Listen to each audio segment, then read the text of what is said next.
Geography skills, key issue 2. Explain how a location can be defined further by sites, situations, places, and toponyms, which make each point on Earth unique.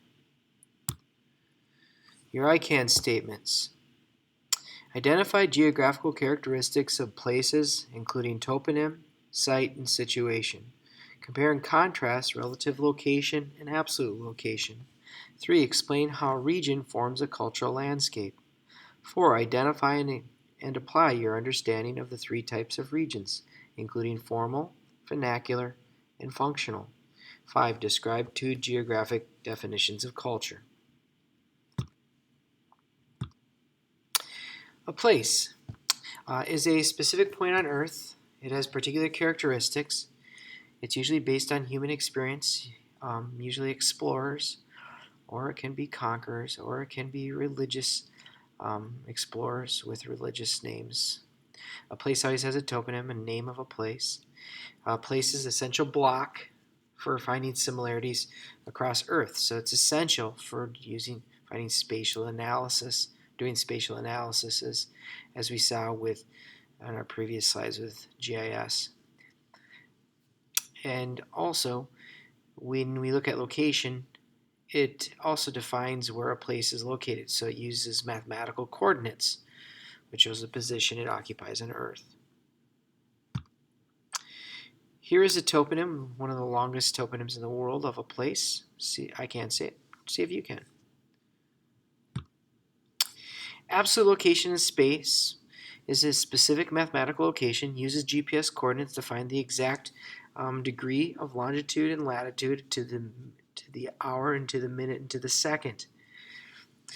Relative location is not using a mathematical location. It's making a reference to a particular place without coordinates, such as the New York City urban area or the Minneapolis Lakes or the Woodbury schools. Those would be relative locations. A place name always has a toponym, which is given by a human characteristic. So we see the Y in human geography. That toponym is defined by people of exploring status or prominent status, and usually affiliated with religion, and it can relate to physical features. A site has physical characteristics that can be unique. Those unique characteristics pertain to a climate or a water source or topography or vegetation. When we talk about sites, one of the examples we could use is maybe the site of Boston. It's unique because of the Boston Harbor and early explorers. It was a unique site compared to other harbors during early America on the eastern seaboard. Or we could also look at a site like the Rocky Mountains. It is a very unique mountain landscape, unlike any mountains in the world, but it's very similar to other mountains because it has similar physical landscape. A situation is taking a look at places relative to other places. It can be locations. It can be locations relative to other locations as well. As we just learned, you need an absolute location or a relative location to define a place. All right, let's take a look at a place, and we could refer to this as a site as well. It is very unique. It is the isthmus that travels between the continent of Africa and Europe. It is of strategic importance for many, many centuries and early ancient civilizations into the Middle Ages. Whereas we saw the earliest maps, specifically the first world geographer Eratosthenes used the Mediterranean as the center of the world. If you want to learn more, go ahead and highlight the link right here and put it in your web browser and watch more about or learn more about site and situation. As always, take this time to reflect on what's been learned. Use the sentence stems to help with a written response. And the sentence stems will always be the indented lowercase alphabetic letter. All right, let's go on to region. A region has distinctive characteristics. And those distinctive characteristics make up a region. Commonly, when we talk about regions, as we'll learn later in the year, that most regions are defined by political states. They control much of the earth, political states, and that will again show where the delineation of a boundary is or a region by the constraints of a political state. So, for instance, we can look at the region of the United States that would be defined by political boundaries. When we look at regions, they can come from unified characteristics that usually represent the cultural landscape. Those impacting features of the cultural landscape can be cultural features, folk culture, pop culture. It can be religious features. It can be physical features. It can be language, a part of culture. They can all help define a region. When we look at natural landscape, Carl Sauer says culture is the agent and nature is the medium that creates the cultural landscape. So we see the why with culture and the where with natural area that forms the cultural landscape of a particular region. There are three types of regions. The first is a formal region.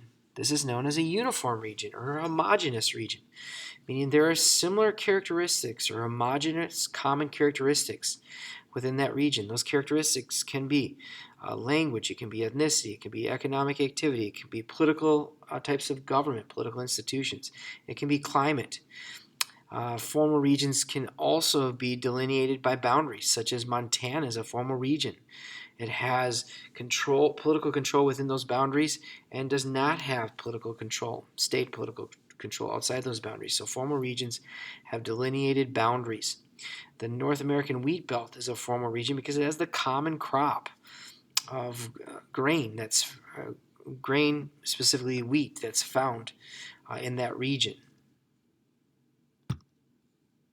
Here are other formal regions. Formal regions can be broken along political boundaries based on states of the United States. And their common characteristic would be the constituents or the delegates that vote on the political party. So they would have a common characteristic voting for that political party in the states, which would make them formal regions. All right, the second region is a functional region, also known as a nodal region. For a nodal region, you need a focal point. Usually that focal point is communicating a message, or it can be a service.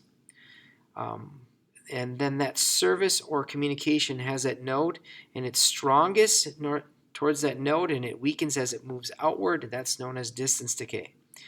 Examples of functional region can be administrative or political services, such as our government in the national government.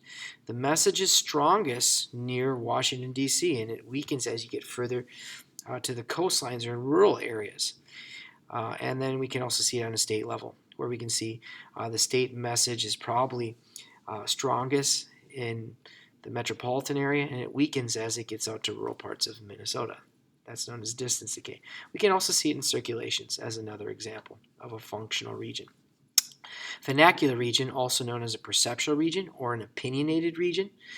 This is people believe these characteristics exist, but it's a cultural opinion oftentimes. For instance, American South is a vernacular region because they have distinct environmental characteristics, cultural characteristics, and economic preferences. Here's a functional region of the largest banks. We see the regional Federal Reserve banks. Again, eliminating distance decay from one federal bank. Instead, so they maximize the function of service of movement of money. So everyone has access to money throughout the United States, and eliminates distance decay.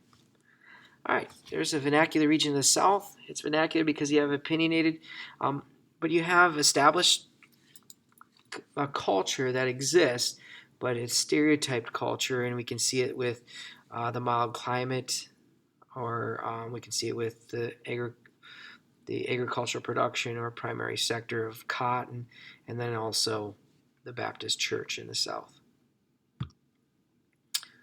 All right, culture. What is culture? Well, it has three basic elements. One is customary beliefs, the second is material traits, and the third is social forms.